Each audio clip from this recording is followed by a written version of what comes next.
அன்பு மாணவர்களுக்கு வணக்கம். நாம் முன்பு பார்த்த காலனி ஒன்றினுடைய படம் இது. பொருள் வேறுபாடு என்று தொடர் அமைக்க என்று பார்த்தோம். அதை போலவே மயங்கொலி சொற்களை ஒரே தொடரில் அமைக்க என்கின்ற இப்பகுதியும் முன்பு கூறியது போல ஒரே விதமான ஒலிப்பு முறை கொண்ட வெவ்வேறு வடிவங்களை கொண்ட எழுத்துக்களை ஒரே தொடரில் அமைத்தல். இதன் மூலம் பொருள் வேறுபாடை அறிதல், அதை ஒரே தொடரில் அமைத்தல் என்கின்ற திறனை நாம் பெறலாம். முதலில்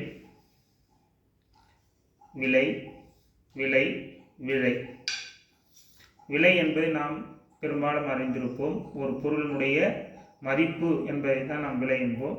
விலை என்பது பூமியிலிருந்து விளைவதை கூறலாம், அல்லது பொதுவாக ஒரு செயலினுடைய பலன் எனவும் கூறலாம். விலை என்பது விருப்பம். இந்த மூன்று சொற்களும் ஒரே விதமான ஒலிப்பு முறை போன்ற ஒரு மயக்கத்தை தருவது. அதனால்தான் இதை நாம் மயங்கு ஒலி என்கின்றோம். அந்த மயக்கத்தை நாம் உணர்ந்து அதை வேறுபாடு அறிவதுதான் இப்பகுதி. விளைச்சல் குறைவாக உள்ளதால் விலை அதிகமாக விற்கும் என விவசாயி விளைந்தார். இதில் விளைச்சல் பெரும்பாலும் குறைவாக இருக்கும்பொழுது அதனுடைய தேவை அதிகரிக்கும், அப்பொழுது அப்பொருளுடைய விலை அதிகரிக்கும் என்பதனால் விவசாயி அது விலை ஏறும் என விரும்பினார். அதேபோல் அடுத்தது தலை, தலை, தழை. இது உடலுடைய மிக முக்கியமான உறுப்பை குறிக்கின்ற ஒரு வார்த்தை. தலை என்பது நாம் யாப்பிலக்கணத்தில் படித்திருக்கிறோம். தலை என்பது கட்டு, தழை என்பது இலை. இந்த மூன்று சொற்களும் வருகின்ற ஒரு வாக்கியம்தான் ஆடுகளுக்கு தழையை தழைத்து தலையில் சுமந்து சென்றான்.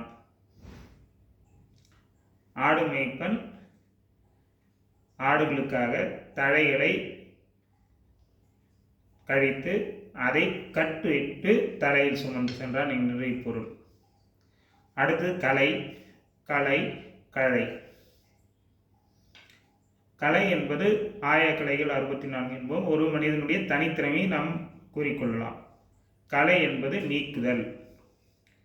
கலை என்பது தேவையற்றதை அப்படின்னு பொருள் வரும்.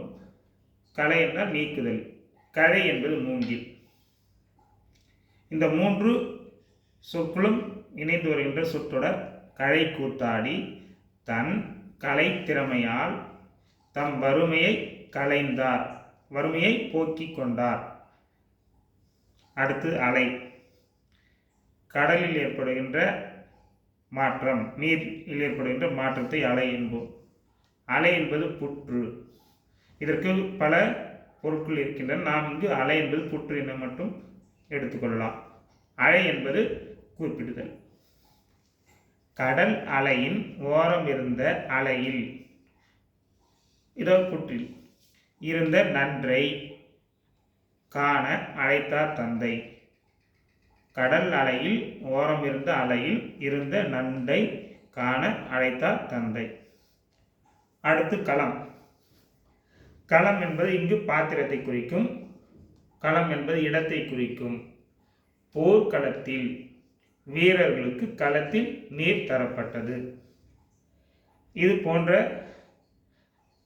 புல், இது நாம் ஏற்கனவே கண்டுள்ளோம். புல், புல் தரையில் புல்லினங்கள் அமர்ந்திருந்தன என்று சொல்லலாம். ஆக இதில் ஒரே விதமான ஒலிப்பு முறை கொண்ட மூன்று வார்த்தைகள், அவைகளை ஒரே தொடரில் அமைத்தல். இவைகளையும் சுலபமாக நாம் படித்து மதிப்பெண் அதிகம் பெறலாம். நன்றி.